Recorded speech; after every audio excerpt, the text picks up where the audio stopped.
It's now my pleasure to welcome Ian Williams, Chair of Community Housing Cymru, who's worked for housing associations in Wales for over 30 years and is now Group Chief Executive of Henre, one of the largest housing association groups in Wales. Croeso cynnes iawn os wnewch chi I Ian Williams.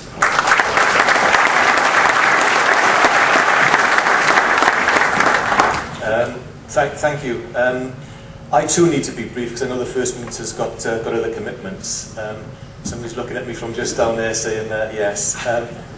Firstly, thank you for giving me time to be with us on behalf of CHC. We appreciate it. I can only imagine how busy a diary must be at the moment. So for giving you time to be with us today, we greatly appreciate that. I know that you wanted to be at our symposium in Llandudno last year, but unfortunately, because of events, you were called away at the last minute. And at that symposium, I put forward 5 key areas where I thought we could work together. And very much in what's been said earlier, working together in partnership. Nobody could do this individually. It had to be local authorities, the Assembly and associations working together in partnership to do more and to address some of the other problems that we're obviously going to face in the economic downturn, the recession. And I'm just going to very briefly remind you of those 5 areas. First Minister mentioned them, most of them in his address. But we suggested that we should work together on providing housing on public land. Assembly accepted that at your economic summit in St Asaph, what was it, end of last year, early this year. And already 2 schemes have been identified, both in South Wales, that will produce over 100 new homes. We wanted to work on buying partially completed properties from private developers.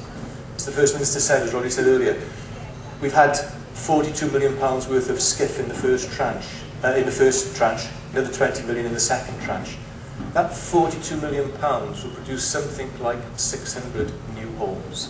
The first tranche has already been spent, 15 million of that, over 200 homes produced with that money, already achieved.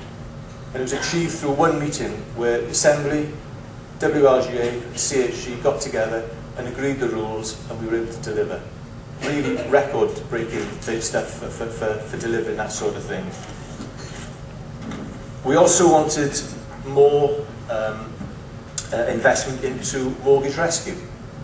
And again, the Assembly delivered for us. They doubled the amount of money available. What Rhodri didn't say earlier was that the mortgage rescue scheme in Wales is the most successful in the UK. We've done more in Wales than England, Scotland and Ireland added together. Yeah? I thought you might like that one.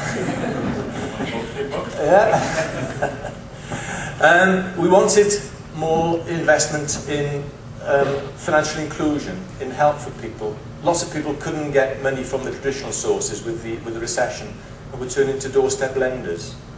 Something like 150,000 people in Wales are borrowing at interest rates of over 180%.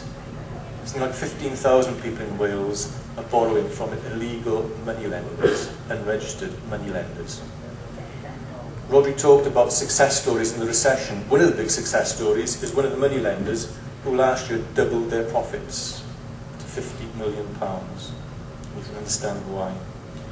We've got Moneyline Cymru up and running now. 18 associations in South Wales have become involved in that. 5 pilot schemes up and running. Lots of work gone into that. We've drawn down 620,000 from the Department of Work and Pensions. And we're creating a social finance bond to fund the loans.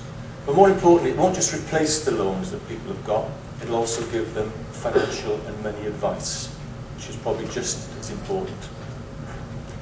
And our 5th request was for better use, more use of European finance, matching some of the regeneration investment that we make. Associations invest something like £90 million a year in regeneration projects. If we could get some match funding into that, imagine how much further it would go.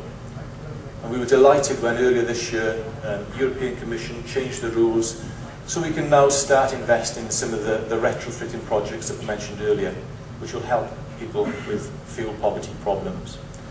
And we've worked over the last year, put together 5 strategic programmes which all tie in with Cymru regeneration schemes and which are in with WEFO for approval. So we're looking forward to seeing some progress. And all of those success stories have been generated because of the partnership between WLGA, Assembly and CHC. In addition to that, First Minister also kindly chaired a banking summit in the summer for us. Outcome of that was £75 million investment from the European Investment Bank and Principality Building Society put another £30 million into that. So over £100 million generated from that. Now, Nick Bennett and I would like to think it was he and I who achieved that, and he's nodding. I think in all honesty, it probably was more to do with Rhodri Morgan and Andrew Davis, who kindly gave the time to share that and really push that through for us.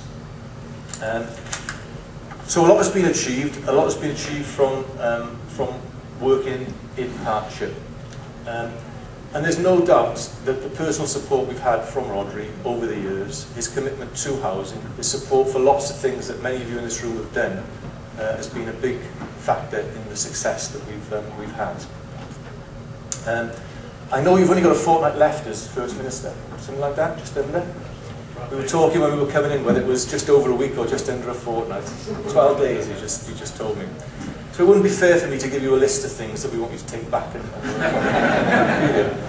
but there is one thing which I'm sure everybody in the room will join with me. You've had a personal involvement. You've shown a great interest in housing in Wales. If whoever your successor is when it's announced next week, if you could persuade them to have the same interest and the same commitment to housing, we'd all be really, really grateful. We'd appreciate that. This is the last time you'll come to one of these conferences as First Minister. You're more than welcome to come to future ones. This is the last time as First Minister, and Alan and I thought it would be appropriate if we just sort of acknowledged your contribution with a small gift. We spent some time thinking about what would be appropriate. I had a word with Doug Morris, who's sat over there somewhere, and he told me that one of the things you want to spend a lot more time on is gardening. Yeah? And one of the things we were also conscious of when you announced that you were standing down as First Minister, that you wanted to stay until the budget was sorted and was through. And we thought there's a common theme here. Anyone involved with gardening is always sort of trimming things back, pruning, cutting things back. And probably anyone involved with setting budgets in the current financial climate is also involved with trimming things and cutting things back and pruning. So we've got you a small gift. Loppers, secateurs, pruners, which please take away our thanks and our best